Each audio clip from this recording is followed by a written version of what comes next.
Assalamualaikum warahmatullahi wabarakatuh. Perkenalkan, nama saya Muhammad Gifar Rahman dengan NIM 240102078, kelas IF 24A, jurusan Teknik Informatika. Di sini saya ingin mempresentasikan final UI prototyping aplikasi Gifar Store. Langsung saja ke pendahuluan. Pada zaman sekarang, untuk mencari kebutuhan sehari-hari mungkin tergantikan dengan adanya marketplace atau toko aplikasi online. Saya membuat UI UX aplikasi yang bertujuan untuk membantu orang-orang memenuhi kebutuhannya dengan aplikasi marketplace yang terlihat ringan dan juga simpel. Deskripsi aplikasi. Aplikasi Gifar Store adalah sebuah aplikasi marketplace yang ringan dan juga mudah digunakan. Tujuan pembuatannya adalah memberikan pengalaman pengguna yang mudah untuk menggunakan aplikasi, untuk membeli barang, dan juga terasa ringan saat dipakai. Target usernya adalah semua kalangan usia dan jenis kelamin yang memiliki kebutuhan menggunakan aplikasi marketplace untuk membeli segala kebutuhannya. Metodologi desainnya, desain aplikasi ini dirancang agar terlihat ringan, mudah dipahami, dan juga mudah digunakan dengan baik oleh user. Kemudian untuk persona, saya mengambil contoh dari Muhammad Nizar Rahman, yaitu adik saya, umurnya 19 tahun, jenis kelaminnya adalah laki-laki. Latar belakangnya seorang siswa kelas 12 yang sedang belajar dan juga ingin aplikasi yang dapat digunakan untuk berbelanja secara online. Kebutuhan dan tujuannya aplikasi toko online yang mudah dipakai dan juga ringan. Frustasinya saat ingin membeli suatu barang, dia merasa bahwa aplikasi toko online itu terlalu berat dan juga agak sulit dipahami. Yang dia harapkan kemudahan dalam berbelanja online dan juga ringan untuk dioperasikan. Untuk skenario-nya, Nizam membuka aplikasi Gifar Store melalui ponselnya. Kemudian dia melihat jenis barang-barang yang ia ingin beli. Kemudian dia membeli barang dalam aplikasi tersebut berupa sepatu. Kemudian dia memasukkan alamat, metode pembayaran, dan juga kurir yang ia pakai. Setelah semuanya terisi, kemudian dia mendapatkan kode transaksi dan dia segera menuju ke ATM untuk membayar barang berdasarkan kode transaksi tersebut. Setelah dia membayar transaksinya melalui ATM, kemudian ia pulang. Setelah ia pulang, dia mendapatkan notifikasi dari emailnya bahwa pesanannya sukses dipesan dan juga akan segera diproses. Lalu ia menceritakan pengalaman ini kepada ayahnya. Untuk storyboardnya seperti ini. Lalu berikutnya ke high fidelity prototyping. Untuk link Figma-nya ada di sini, kita langsung lihat saja. Nah, ketika pertama kali membuka aplikasi Gifar Store, kita akan disuguhkan dengan login page. Di sini jika kalian sudah memiliki akunnya, maka kalian bisa langsung login.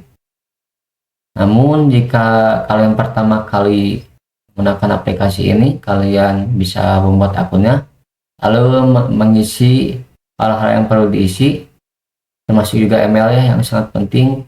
Kemudian nanti diarahkan ke ini untuk mengkonfirmasi OTP. Jadi mengkonfirmasi pada OTP-nya akan dikirim melalui email ya. Konfirmasi dilanjutkan. Di sini akan ada OTP, lalu kita masukkan. Setelah berhasil, maka aplikasi sudah bisa langsung ke beranda. Ya, ini adalah tampilan beranda Gifar Store. Di atas ini ada shortcut untuk menuju ke barang-barang melalui kategorinya ya. Di sini ada diskon hari ini, pulsa listrik, bayar di tempat, dan juga fashion. Untuk sementara belum ditambahkan ya, belum tersedia. Lalu jika scroll ke bawah, kita melihat aplikasi-aplikasi yang sudah dipaparkan melalui personalisasi kita. Jadi jika kita men-searching, maka aplikasi-aplikasi di beranda maka barang-barang yang dipaparkan di beranda akan terpersonalisasikan secara otomatis. Nah, kita juga dapat swipe secara horizontal. Lalu di navigasi bar, di sini terdapat 3 ikon, ada keranjang, akun, dan juga cari. Jika kita mengklik keranjang, maka kita diarahkan ke halaman keranjang, yaitu barang-barang yang sudah kita masukkan ke keranjang akan ditampilkan di sini. Lalu jika kita menekan akun, kita akan disuguhkan info akun kita ya, dan kita hanya bisa mengganti profilnya saja seperti ini.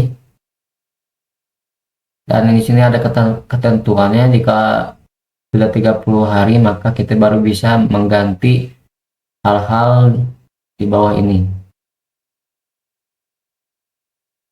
Lalu jika kita menekan ini, kita akan disuguhkan halaman yang dimana kita bisa menyimpan barang-barang yang kita sukai. Lalu kita mundur lagi, di sini ada icon cari. Di sini kita disuguhkan search bar dan juga histori yang kita sudah cari melalui search bar sini. Kemudian jika kita mencari satu barang di search bar, nah di sini ditampilkan sebuah sepatu putih. Lalu langsung saja kita pesan dan beli sekarang. Kita sudah menginformasikan alamat dan pembayaran juga kurirnya. Lalu kita check out. Di sini akan ditampilkan virtual akun ya. Lalu kita bisa mengarahkan ini ke ATM yang dituju, lalu membayarnya. Lalu setelah kita membayarnya, kita bisa langsung menekan ini. Namun bagaimana jika kita tidak membayar namun sudah menekan ini, maka hasilnya tidak akan ada terjadi transaksi antar toko dan juga kita ya. Jadi tidak akan terjadi apa-apa. Namun jika kita sudah melakukan pembayaran melalui ATM, maka kita akan mendapatkan email di sini. Dan emailnya berisi bahwa barangnya sudah akan diproses ya, seperti itu. Jika kita menekan back, maka ya kita akan disuguhkan lagi dengan dana. Baik, itulah high fidelity prototypingnya. Selanjutnya untuk evaluasi desain interaksi ini, saya menggunakan metode usability testing dengan menggunakan kuesioner Google Form. Dan ini adalah nama-nama partisipan yang telah mengisi Google Form ini. Ada 8. Lalu untuk rata-rata usia yang menjawab kuesioner ada di paling besar itu 50% di 19 tahun ya. Sisanya ya sama saja 12,5%, namun yang ini bisa disatukan saja, jadi hasilnya ya sepertinya 25% atau berapa. Lalu berikutnya rata-rata jenis kelamin yang menjawab kuesioner. Di sini ada sedikit kesalahan dalam mengisi Google Form ya. Harusnya saya itu mengasih opsi kelamin. Namun jika disimpulkan, laki-laki itu ada di 75% dan perempuan ada di 25%. Selanjutnya, pekerjaan yang menjawab kuesioner itu paling besar itu mahasiswa. Jika disimpulkan hasilnya seperti ini, mahasiswa ada 87,5%, dan pegawai ada di 12,5%. Dan ini adalah data soal kuesionernya. Untuk nomor 1 seperti ini, sangat menarik. 50% diantaranya seperti ini. Lalu nomor 2 seperti ini. Nomor 3 seperti ini. Nomor 4 seperti ini. Nomor 5 seperti ini. Nomor 6 seperti ini. Nomor 7 juga lebih besar. 62% ke arah positif. Ini juga. Nah ini yang paling besar nomor 9, 75%, sangat aman. Ini adalah pertanyaan esai ya kalau bahasanya. Untuk dari nomor 10 ini, fitur yang paling berguna dari Gift Store itu fitur akun keranjang.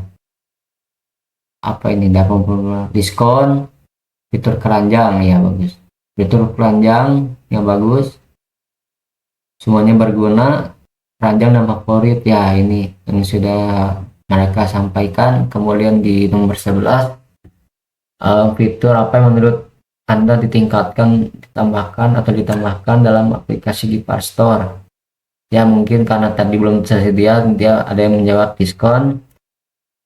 Apa ini fitur yang perlu ditambahkan, ikonnya tidak berfungsi, yaitu fitur favorit.